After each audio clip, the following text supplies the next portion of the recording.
Yo, what's up, guys? Before we hop into the show, just going to go over a quick sale announcement.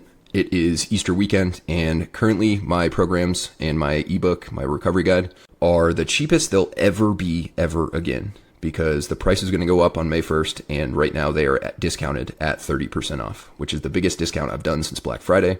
So right now is your chance to act on a program.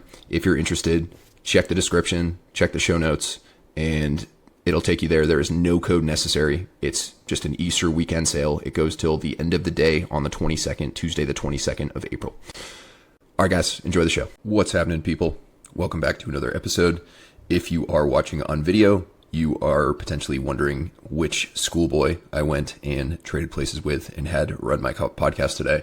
And worry not, I am still Kevin, and I'm still the same person. I just have shaved my facial hair off for the second time thus far after getting out of the Army. The last time I went down this close to the skin, I didn't go all the way down, honestly, because I couldn't find an actual razor that I trusted that wouldn't give me some sort of facial disease or something like that. I just had some old, like, rusty looking ones.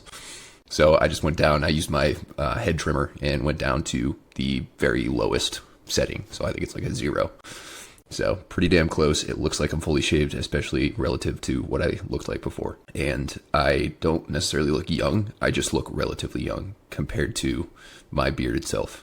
And my wife actually is the person who made me want to do this or maybe consider doing this. She kind of just requested it. She requested I get a haircut too, but don't worry. We got the hair going strong still. I have not cut the hair, and that probably will not change for a little while. I'm going to keep the hair growing out most of the summer like I did last year. For whatever reason, last year I grew my hair super long all summer, and then right after summer, I think it was like October, I cut it, which is usually kind of backwards, but I don't know. I don't really think about these things. I just kind of cut my hair when I feel like it and don't cut my hair when I don't feel like it, especially now that I can make my own decisions. So anyway, feeling like a new man. Today we're going to get into a very important topic that I haven't really discussed in depth, I don't think ever, which is very rare. Usually when I talk about things on this podcast, I have at least answered a question about them before, or maybe made a full episode about them before, but this is going to be a new topic. I definitely have discussed certain things, certain aspects of it in various episodes, but this is going to be a full episode all about nutrition considerations for SOF prep, for SOF selection prep. More specifically, I am a big fan of inverse thinking, or taking all the things that you don't want to do, all the mistakes that you could possibly make to screw up your nutrition, and reverse engineering it backwards and determining what the right things to do are. For a lot of people, nutrition is such a great inversion thinking exercise because they've been doing the things that they shouldn't be doing for a really long time. So it's really easy to come up with, hey, if I wanted to give myself the absolute worst possible chance of getting selected, and further down than that, worst possible chance of performing well in my training, recovering well, being the right body composition, feeling good throughout the day, sleeping well, having a good general mental state, what would I do? And these are a little bit not quite as obvious. These mistakes I'm going to get into, they're not as obvious as, like, say, if you're just eating for health and general well-being and not to be a fat fuck. They're a little bit more niche and a little bit more contextual, nuanced, whatever you want to call it, to SOF prep. There's tons of carryover across any nutrition goal that you're eating for. But these are pretty specific based on what I've seen, based on what I've heard from people prepping for SOF. And we're going to get into each one. I'm going to talk about the mistake, why it's a mistake, and then how to not make that mistake and best support your prep for SOF selection. Of course, regardless of whether you're prepping for SOF, whether you're a couple months out versus way, way far out, and there will be some differentiating topics in here that maybe don't apply to you if you're like way far out versus when you're really close, a couple months out, and vice versa. But even if you are not prepping for SOF right now, or even if you are never going to prep for SOF, if you're a hybrid athlete, most of these apply to you. If you want to get better at some sort of endurance modality or endurance domain, plus get stronger, plus build muscle, plus at least, have a decent physique that is presentable, then most of these apply. So it's not necessarily just for SOF selection prep, but that's going to be the bias. And of course, as a former Green Beret, I'm trying to make this mostly just general SOF, but as a former Green Beret, sometimes I forget that I'm talking about general SOF and I just talk specifically about SF stuff, whether it's the Q course or selection or whatever. So just giving you a little warning up front about that. But let's start with going over some of the roles nutrition plays in many different aspects of life, a lot of which a lot of people don't really think about.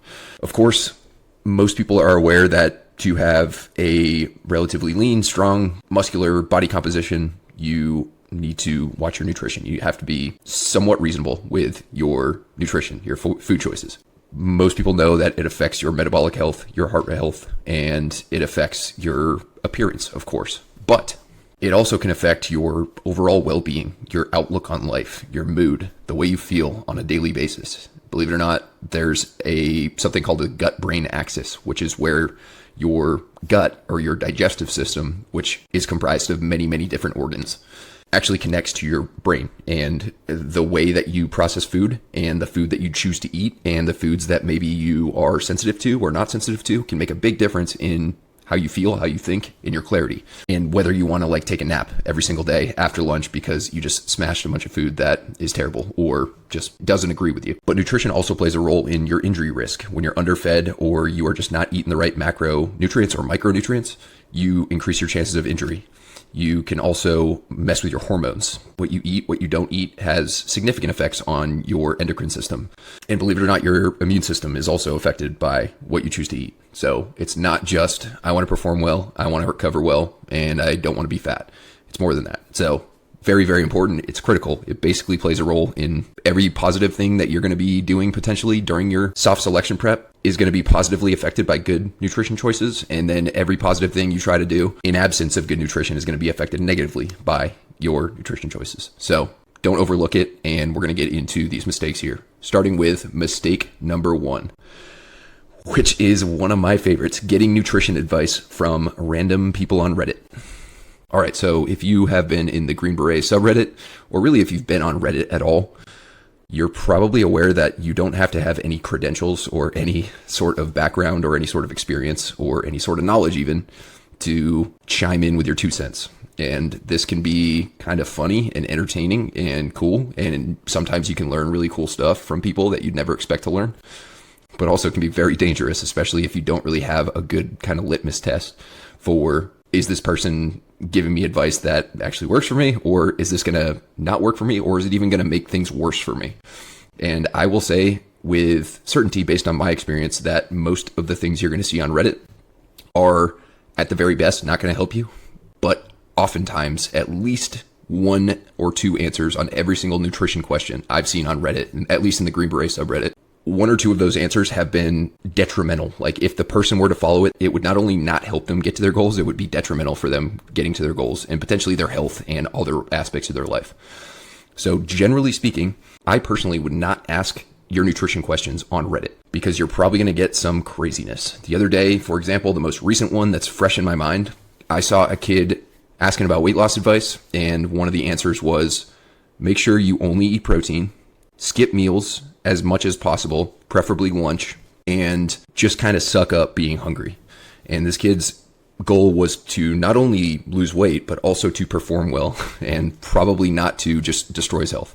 And if you just eat protein, yeah, you're going to lose a lot of weight and you're probably going to maintain a decent amount of muscle, but maybe not so much because you still need a certain amount of calories. And if you're eating 200 grams of protein, even 250, 300 grams of protein every day, that's still like 800 calories. 300 grams of protein would be 1,200 calories. And that is not enough for a fully grown male, even if you have massive weight loss goals.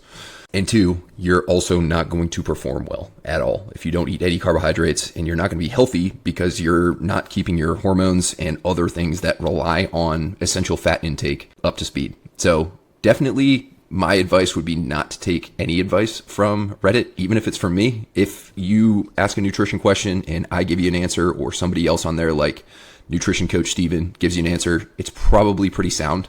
But even so, I would still fact check it. I fact check even people that I trust. And that's just the way you should do it. Usually even, honestly, a better platform to ask your nutrition questions would probably be ChatGPT or Grok or some sort of other trusted AI source. But even then, sometimes they don't give the right answers. I have stumped ChatGPT so many freaking times. Grok is a little bit better, but ChatGPT gives me these erroneous answers all the time, and I call them out on it. They're like, oh yeah, my bad. There's really no repercussions for them. So you got to be careful with where you get information from. Generally speaking, I would recommend getting information, especially with nutrition, from a very select, small amount of people. Whether that's one person, maybe one or two or three people, but you don't want to be getting all these different angles of nutrition information, especially from people who are in certain camps, like in the fasting camp or in the carnivore camp or in the low carb camp or in the vegan camp, even worse. Generally speaking, a balanced omnivorous diet, which means you eat plants and you eat animals, is going to be the best and most sustainable way for most people to eat. So, number one, don't get nutrition advice from Reddit and certain other places, but especially Reddit. If you do, take it with a massive grain of salt and make sure you fact check it. Which brings us into number two, which is just fucking winging it. And usually what this means, it can take many forms, but usually what this means is you just don't really plan. You don't really prep anything. You don't track anything. You just kind of go by your intuition and you just fly by the seat of your pants. And really, if you want to be successful with pretty much anything and you don't plan and you just kind of wing it and hope for the best, you're probably not going to be very successful at it. You might be eventually if you try lots and lots of different times, but it's not the best way to do it. Planning, preparation of some sort is a good idea. A lot of people like to say that they eat intuitively and they do it really well and it works really well for them. And it can. Eating intuitively does work well if you have the prerequisites for it. That's like the black belt version of eating. You can't really never track anything and not really have any nutrition knowledge or experience and just decide to intuitively eat and do it successfully in a way that's going to support your performance, your body composition, your health, your overall well-being. It's just a pipe dream, to be honest with you. So to intuitively eat, you have to spend time doing a bunch of planning and preparation. You have to spend time doing a bunch of tracking. I have probably spent 2.5 to 3 years of my life cumulatively tracking food.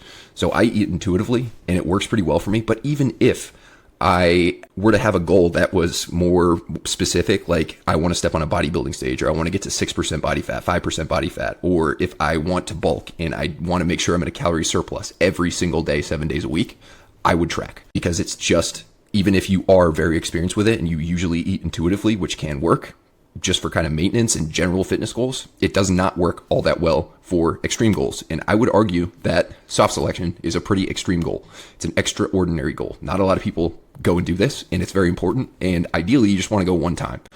So if there's one time to plan and prepare and track your intake, your macros, your calories, and your body weight, potentially, even if you don't have weight loss or gain goals, you probably want to track your body weight to make sure you're eating the right amount. If it stays about the same, you're around maintenance, which is a good place to eat. I'll talk a little more about that later. Probably a good idea. And sadly, a lot of people think that tracking and weighing themselves every day is like some sort of disordered eating. That's like telling someone, oh, you care about finances? Do not track your finances at all. Never go and open your bank statement. Never track your money coming in, your money going out, your investments, nothing. Just wing it. If you were to do that with your finances, do you think other people would say, oh, that's super disordered, you're way too into that? Not really, because most people do that care about their finances. Eating is kind of the same way. You don't have to track every single thing you ever eat forever, but if you want to get to where you can kind of be that black belt, you have to spend some time tracking. And when I say planning and preparation, you don't necessarily have to go and spend 6 hours every Sunday doing meal prep. You can if you want, if you prefer that, but you can maybe do a couple of meals per week. If you have a problem meal, usually for most people it's lunch, but it depends on the person, depends on the situation. If you know you have a problem meal, just prepare your problem meals. Problem meal, the reason I say it's lunch is because a lot of people who have coworkers or whatever, if you just look around at the way most people eat, they don't really eat like you. Maybe the coworkers go out to eat, they go to a wings place or they go grab pizza or something like that. If you don't have any plan in place, if you don't have any food already prepared, the tendency and the temptation to go do that is going to be much higher. So having some sort of food on hand for whether it's an emergency, a little bit of protein and carbohydrates or fruit or something like that, or whether you just have it planned out. And no matter what, at lunchtime today, I'm going to eat my prep lunch that I prepped on Sunday, and now it's Tuesday.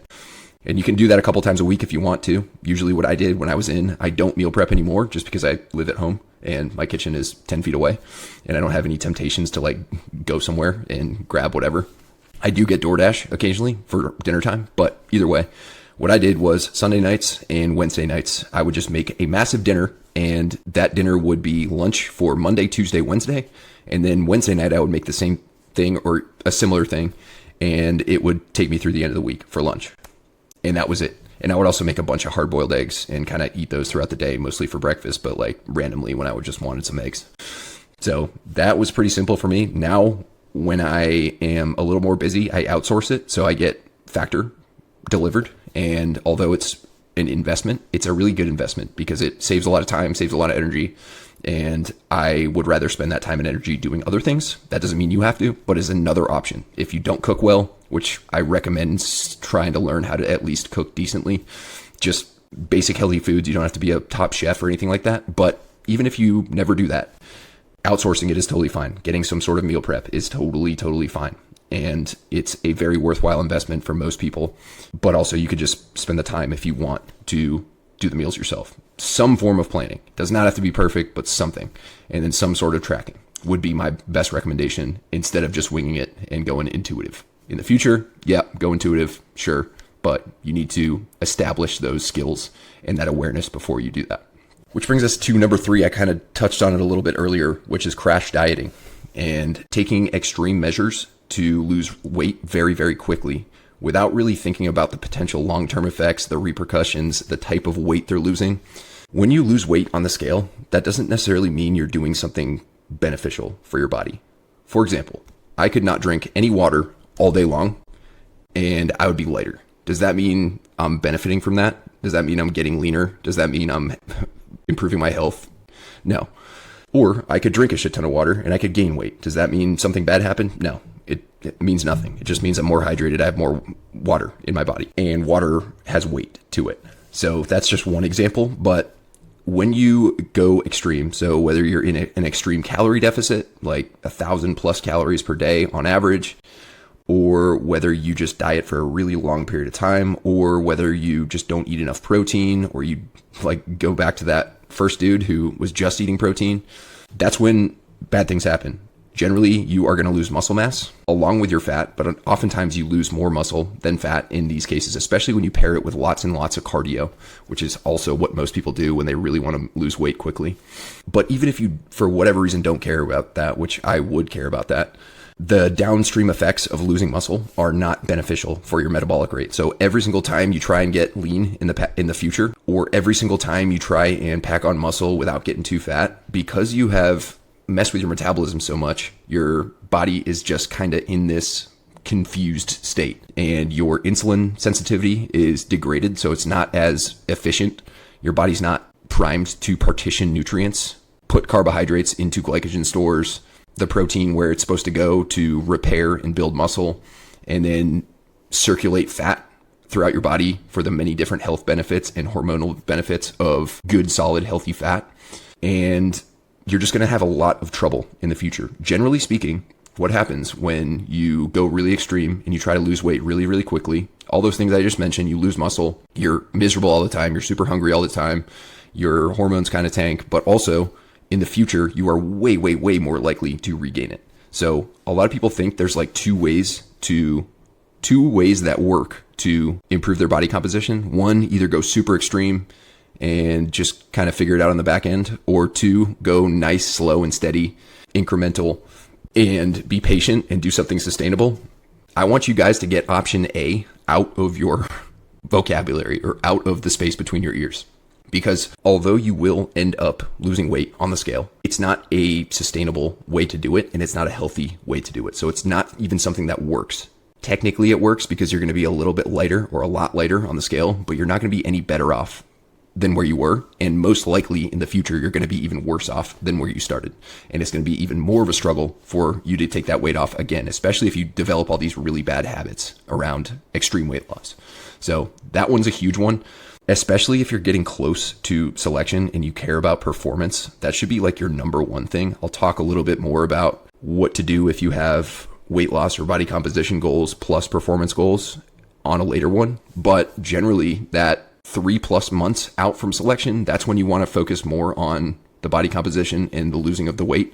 And then in the last 3 months, maybe 4 months, ideally like 6 months, you focus primarily on performance, which requires maintenance calories at minimum. So this one can be a very difficult one.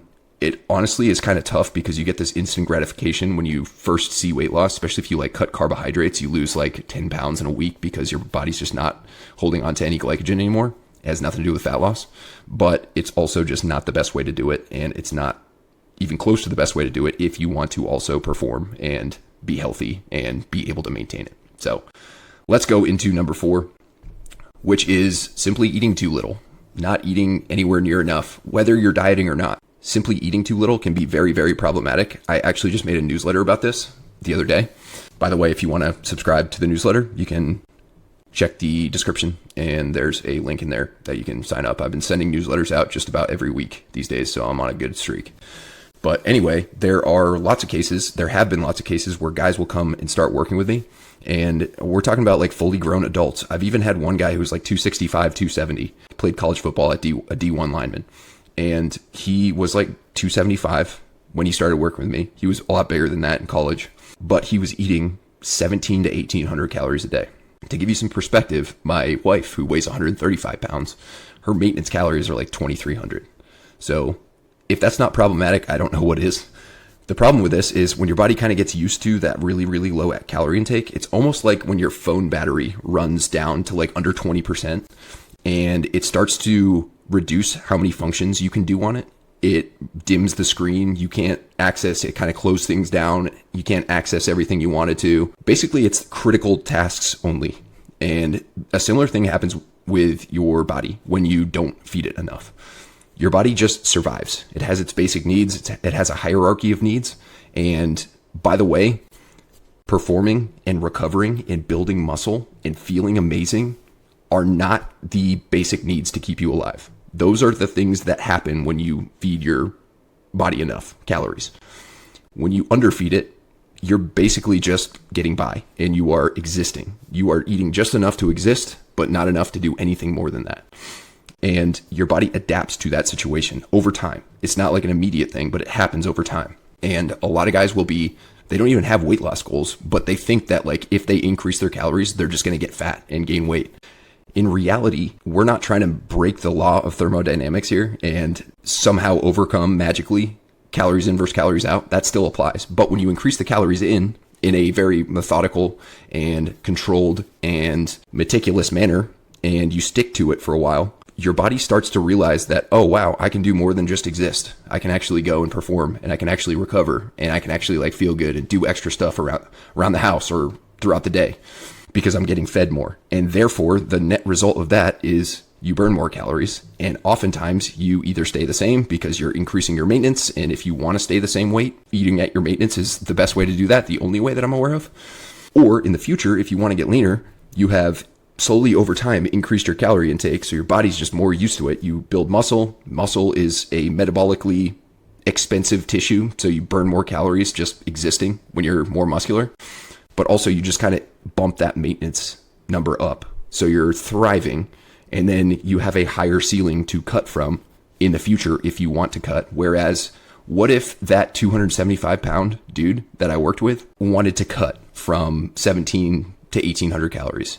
Do you think that would be a good coaching move on my part to drop his calories for when we first started working together? No, we ended up getting his calories up to like 3,300 and then he cut from there. He probably gained 7 to 10 pounds throughout that time, which is expected. You're going to gain a little bit of weight when you slowly start bumping your calories up over time, but not that much. And then way later, when we actually put him into a cut, he was able to cut on like 2,800 calories, 1,000 calories more than he was eating before.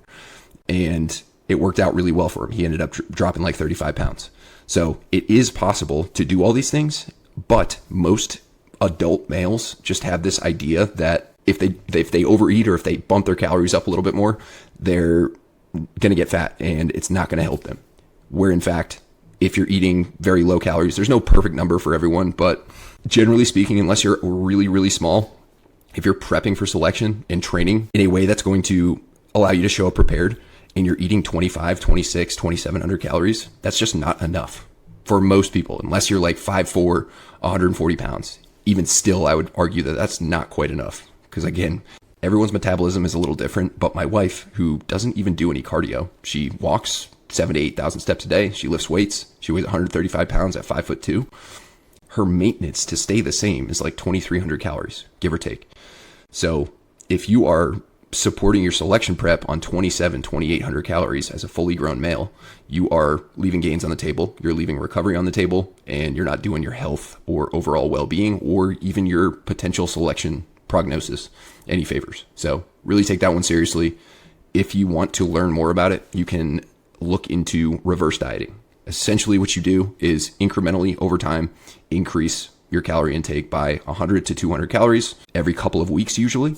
There's different ways to do it, and you're slowly bumping that number up, and you're going to notice that your body is just more willing to be active. You're going to feel like doing more stuff. You're going to feel like going out for walks. You're going to feel like going to the gym and just crushing workouts. You're going to perform better. You're going to be able to train more effectively and harder when you're feeding your body what it needs. So this one's critical. And if you have been a very low calorie eater for a really long time, I would highly, highly suggest a reverse diet. And I might, if you guys want to hear more about this particular one, I think it's really important. And the newsletter was pretty brief. It wasn't super duper comprehensive. I may do an episode on this in the future. Just let me know in the comments. You can make comments on Spotify now, and I check those.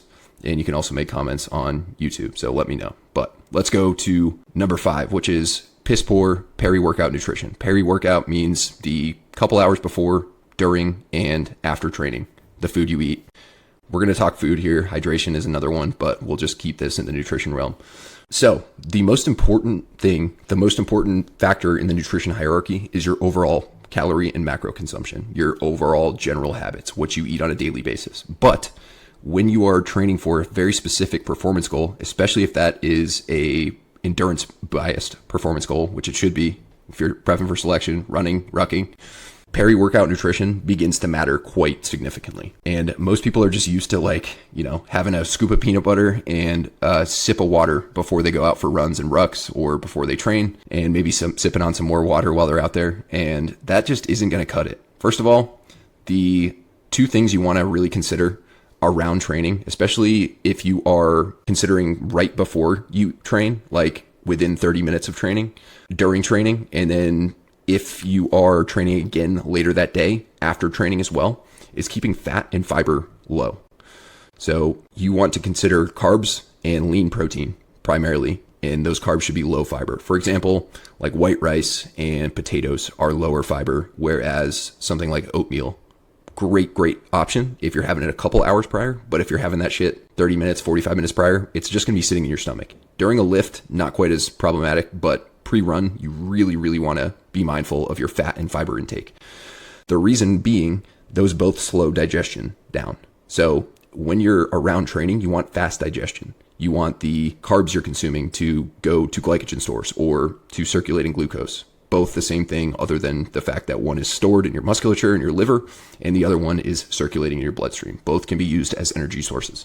You want the protein to go to your musculature and work on repairing and building.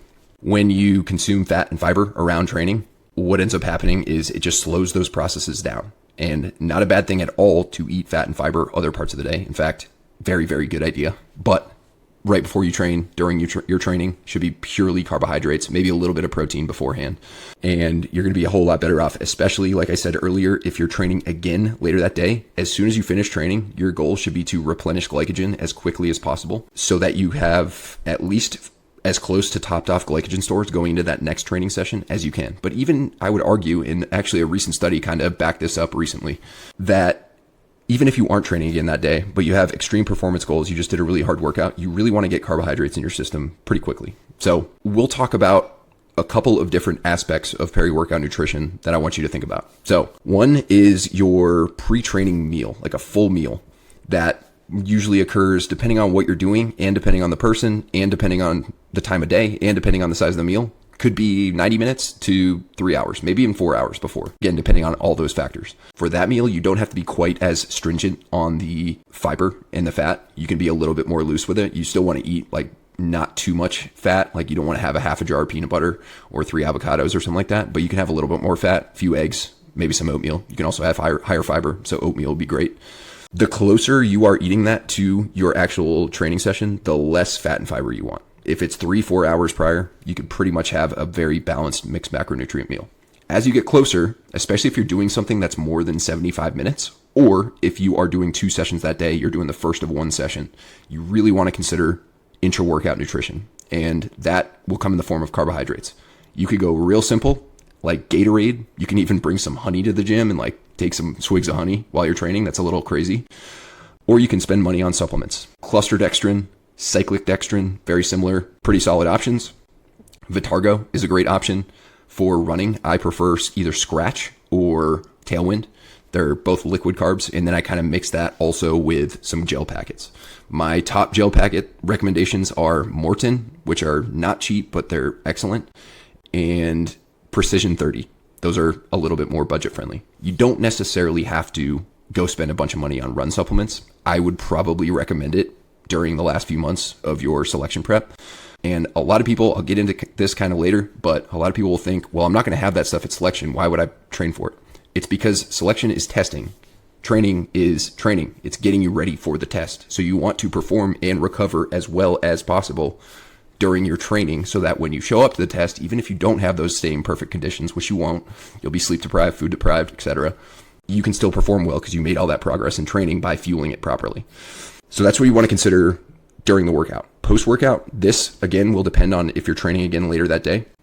If you are, your post-workout meal should look a lot like your immediate pre-workout meal, the one that you had like very soon before you trained.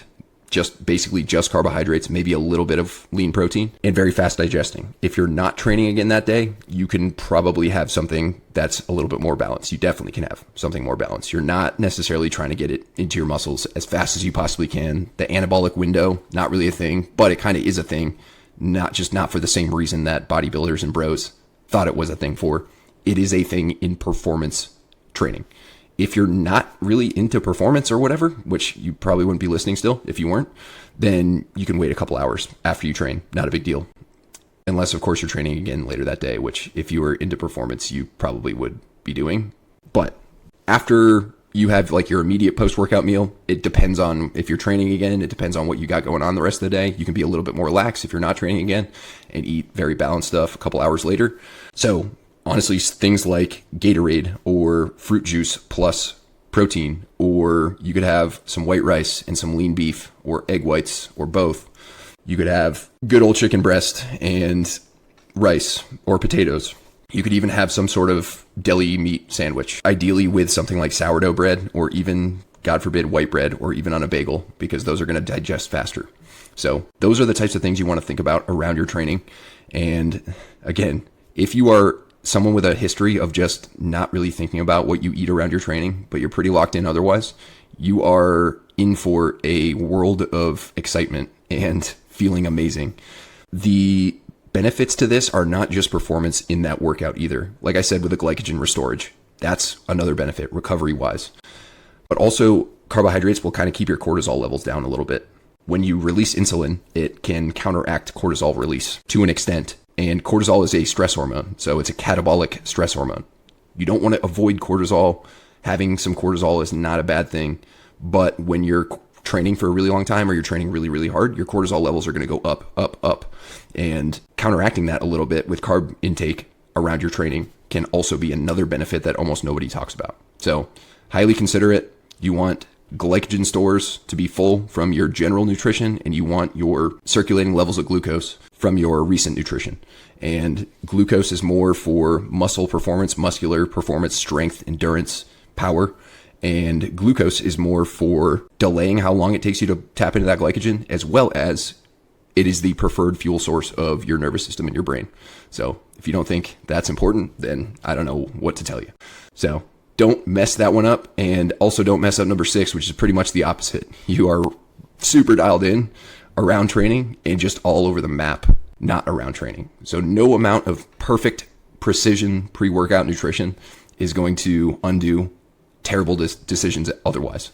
If you're just eating like a child the rest of the day, your peri-workout nutrition might help you a little, but it really isn't going to help all that much. So that one does not have a lot of tactics to it, but just make sure that you are also prioritizing your meals away from training and not just what you have right before, during, and after. Because like I said, I talked about the hierarchy earlier.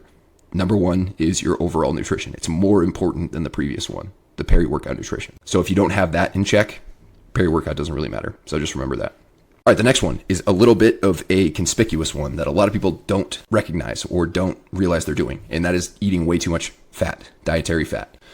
So the thing about fat is it is an essential macronutrient, which means you need to consume it or else you'll fail to thrive and eventually die.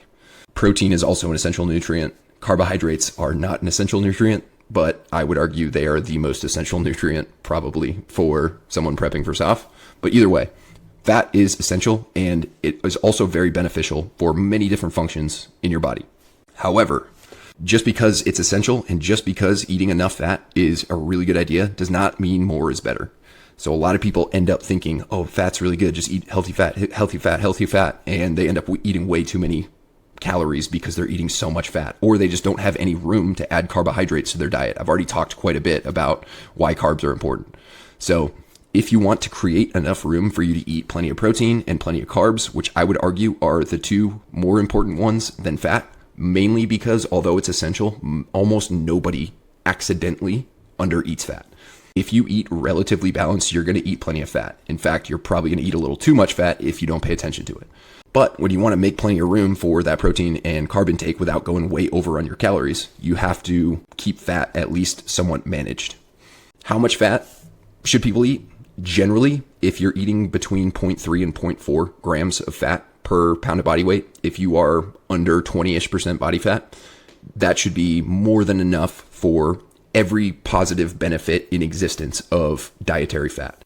There are also multiple different types of fat, so you want to try and keep your fat relatively healthy.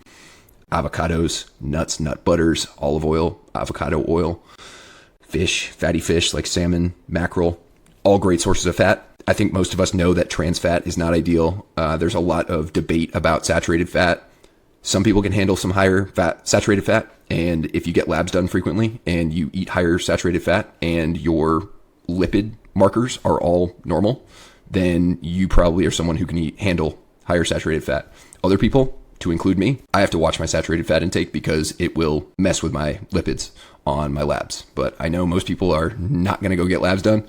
So generally speaking, keep that around 5%-ish of your total fat intake, 5 to 7%, and you should be totally fine for the most part. So I can't stress this enough. Most people, when I first start working with them, my nutrition clients, they're eating like twice as much fat as they should be. And we have to really make some serious adjustments. And this can be a tough one to adjust at first, but being more mindful, again, going back to one of the earlier ones, being more mindful in planning and actually reading labels and ingredients can go a long way. So a lot of people think like, oh, 85-15 beef. That must be pretty lean because it's 85 protein, 15 fat. That's what you think until you look at the macros. The thing about fat is there are 9 calories in 1 gram of fat. In protein and carbs, there are 4 calories respectively. So fat is just going to crank your calories up when you go overboard. And 85-15 beef is just one example, but that's not an actual lean cut of meat. Even other simple things, like really, really simple stuff, like watching how much olive oil that you pour into your pan when you're cooking can be huge. The difference between 1 and 3 or 4 tablespoons is maybe a couple seconds of pour, maybe you not paying attention for a sec, but it's like a few hundred calories of just fat that you're not even going to notice because it's just going to soak into all your food. So I'm not saying olive oil is bad at all. Olive oil is great. You can absolutely cook with it. Avocado oil, whatever you prefer, but just be mindful of it. It's super easy to forget that stuff and just kind of aimlessly do it.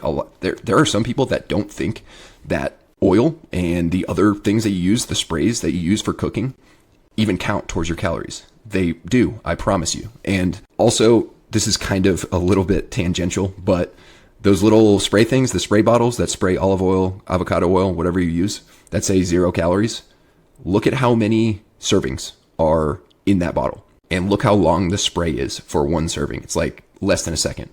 Food can be labeled 0 calories so long as the serving size has less than 5 calories in it. So, if you spray that for like a few seconds, which most people probably do, you're getting a couple hundred calories. Just remember that. Even though it says 0 calories on it, That's for like a tenth of a second spray. I don't know exactly what it is, but it's very, very quick. It's like not even close to enough to actually make your pan not sticky. So be mindful of things like that. And it definitely takes some work. It takes some practice. It takes some paying attention, but it can absolutely be done. And if you're just smashing a bunch of fat and not leaving room for carbs, or if you're just smashing a bunch of fat and it's putting you way over your calorie needs, then that's something to consider. So let's get to number 9, which is eating for body composition over eating for performance. I told you guys I was going to kind of talk about how to set up your life or your planning if you have body weight to lose or body fat to lose, and also you care about performance because you want to go to selection eventually. Ideally, you get the body composition out of the way well before you start your specific selection prep. So say you have 15 pounds to lose. You know you have 15 pounds and you want to lose mostly fat. You want to do it the right way. You're listening to this episode and you're taking notes and you have a year before you go to selection. Great. When should you start that weight loss? Literally today is when you should start it. The sooner you can get that started, not saying the sooner you can get that 15 pounds off, going back to one of the last ones, like I'm not saying you want to get that 15 pounds off in the next month. But the sooner you get the ball rolling, the more sustainable you'll be able to make it, the less it'll affect your performance, and the more likely you are to hit your goal well before you get into your specific selection prep. And then you can just eat purely for performance during that period of time instead of trying to eat for fat loss and performance at the same time. They can coexist, but they don't coexist as well as just eating for performance. However, if you are a couple months out from selection, and you know you have weight to lose, and you also have a selection date, you really want to go to that selection, it can be done. Generally, you want to be still slow and very methodical, and this will work for people regardless of whether they're trying to lose weight or if they're trying to maintain or even gain weight. You want to consider calorie cycling. So I will talk about calorie cycling very, very shortly, but essentially it's looking at your calories on a weekly basis rather than a daily basis and matching that up to your goals. So overall, eating to get super shredded is going to require a calorie deficit. Eating to perform as best you can and recover and feel really good and give yourself plenty of micronutrients, macronutrients to thrive is going to at least require maintenance. And most people, for most of their lives, should live at maintenance. If you're always just going in a calorie surplus, then a calorie deficit, then a calorie surplus, then a calorie deficit, or a calorie deficit, extreme diet, and then just falling off the wagon for a while and just, deciding to get back on the wagon sometime down the road, you are missing out on the multiple different benefits that come from eating at maintenance most of the time. Your maintenance is going to fluctuate a little bit depending on your size, depending on your activity levels, depending on lots of different things, but it's usually not going to fluctuate that much unless, of course, you just do extreme shit. Then you're going to bring your maintenance way down, and that's just not a good place to be. So really consider the differences, really consider your timeline, get that weight loss process started early, not necessarily off really quickly, but started really quickly, like today, and be very slow and meticulous with it and give yourself a very reasonable deficit using calorie cycling, which I'll talk about. And you're going to be a whole lot better off, and you're going to be primed to perform and recover well and feel good during your selection prep. Which brings us to the last one before we get to the bonus one, which is something I talk about once in a while, but it is mimicking selection conditions by creating a similar nutritional environment that you're going to face at selection. So this could be either doing really, really long fasts and trying to train on hour 44 of your fast, or it could be eating MREs. I've literally heard guys living off MREs for a little while to get used to it before they go. Or it could just be like, I'm going to practice training when I'm sleep deprived and food deprived and maybe even dehydrated. None of those are good ideas. Going back to one of the earlier ones when I talked about testing versus training, during training, you want to prepare yourself adequately as much as you possibly can for that test, which means you want to fuel well. You want to recover well. You want to cover as many possible bases as you possibly can. And none of those things line up with not eating anything or just eating MREs or fasting for 44 hours and going in training. Those are all anti-recovery, anti-performance, and they may give you a sense that you're like building mental toughness or something like that. But all these things that you're going to face at selection, the sleep deprivation, the stress, the food deprivation, are bridges to cross when you get there. Of course, you can absolutely get better at handling stress because that's just going to help you in multiple different areas of life. And it's also going to help you at selection.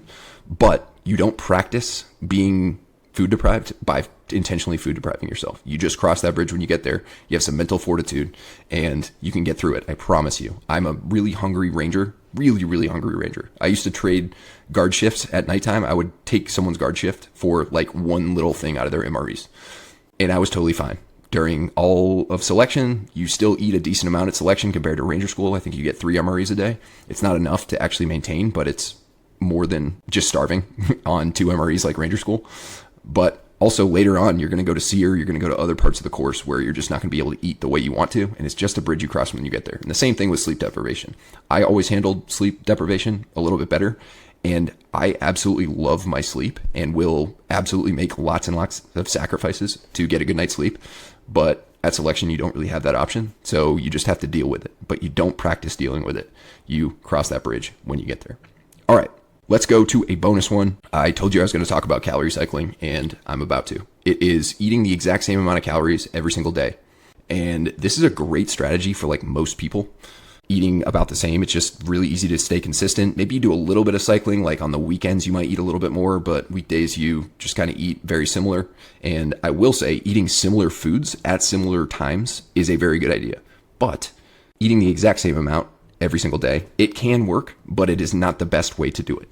When you're prepping for selection, you're going to have some days where you're burning like a 1,500, maybe even 2,000 extra calories just through exercise, compared to a rest day or compared to a day where you're really not doing all that much. So if you're just eating, for example, 3,000 calories every single day, and you have that day and maybe even the day before where you're about to do a 3-4 hour ruck or a ruck plus a run or a lift plus another training session, and you just eat 3,000 calories and then you just eat 3,000 calories the next day, it may work if it's around your maintenance and you're trying to stay at maintenance, or it may work if you are in a deficit and that's your deficit, but it's not going to be as optimal. You're not going to have those raw materials that you need around that big training day or those big training sessions that you otherwise could if you look at your calorie intake on a weekly basis rather than a daily basis and determine, okay, Monday, Thursday, Saturday, those are like my big training days. I either have 2 sessions or I have a really long run or a really long ruck, whatever it is. Those are the days I'm going to eat more food. Maybe even Friday, the day before my long training session, because at least for me and a lot of people, the day of can be a little tough to, if you're doing a really long, especially endurance event, it can be really tough to eat enough because A, it burns so many calories, and B, really tough endurance sessions, really long ones, tend to have a appetite suppressing effect, at least around that session. Usually it kind of goes exponentially higher later in the day or the next day. But just something to note, if you don't eat a ton of food, if you're not really that hungry on your really long training days, you can consider having that high day the day before. That way you have, again, those full glycogen stores and you're not stressing about like force feeding yourself on the actual day. You still want to eat more, but just something to consider. So that's the way you would split it up. And say, I'm not going to do a ton of math live on the show because I'm not good at math, but say you want to lose some weight. You want to get a little bit leaner. And what you would normally do is, hey, I'm going to create a 350 calorie deficit per day, calorie deficit. Instead of looking at that on a daily basis, look at it on a weekly basis. So how many calories a day would I need to eat to be in a 350 calorie deficit? Multiply that by 7, and that's your weekly calories. And then you can go back through your days, look at the harder days, look at the easier days, look at the rest days, and determine, okay, these days I'm going to eat in either a calorie surplus or at least at maintenance. Those are my high performance days. And the other days are the days that I'm going to eat less and I'm going to create a deficit. And you can get pretty crazy with this. You don't necessarily have to, but you can absolutely fluctuate significantly. And throughout my ultra prep, I was definitely doing this. There were some days where I would eat 2,800 calories to 3,000 on like a rest day. And there were some days I would eat 5,500 calories on a hard training day. So you don't have to get quite that crazy with it, but this can, again, work for maintenance. It can work for gains. It can work for weight loss.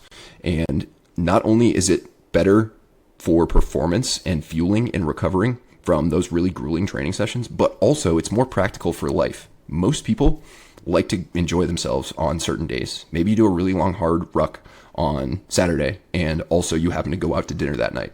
Instead of being like, oh no, I gotta, track my calories, make sure I'm really, really low. Don't get me wrong, tracking calories, a decent idea, kind of eyeballing it. Educated guessing is smart, but also you shouldn't have to worry about like just eating chicken and rice to stay under that 3,000 calories when you have maybe that day you're around maintenance or maybe even higher than maintenance on certain days. yes, you can eat higher than maintenance on one day and still be in a calorie deficit and still net weight loss down the road. This blows a lot of people's mind, but it is a thing.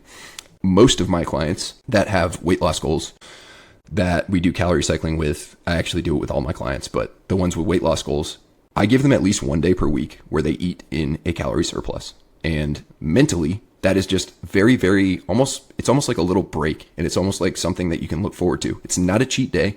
It's not go eat 10,000 calories. It's not just completely go off the rails, but it's a day that like they're not going to be hungry. They're going to be satiated fully. And part of the weight loss journey, sometimes you are going to be hungry, and that's just part of it. But if you have a day or even 2 days a week, there's a way to do this where you can have 2 or 3 days a week where you're eating in a surplus. And that's very psychologically helpful to being able to stick to something, and it just gives you something to look forward to. And you also, by the way, if you time it up on a training day that you're doing something harder or more demanding, it gives you a boost for that, and you perform better, you recover better from it, and you are just in a much better situation. So if you want to read more about calorie cycling, I talk about it extensively in the nutrition guide, which is located down in the description. Check that out. It is also part of the sale. So it's 30% off, no code till next Tuesday. So check that out. Thanks for listening, guys. I'll be back soon with another episode. If you got something good out of that, let me know somehow, whether you shoot me a DM or a comment on YouTube or a comment even on Spotify.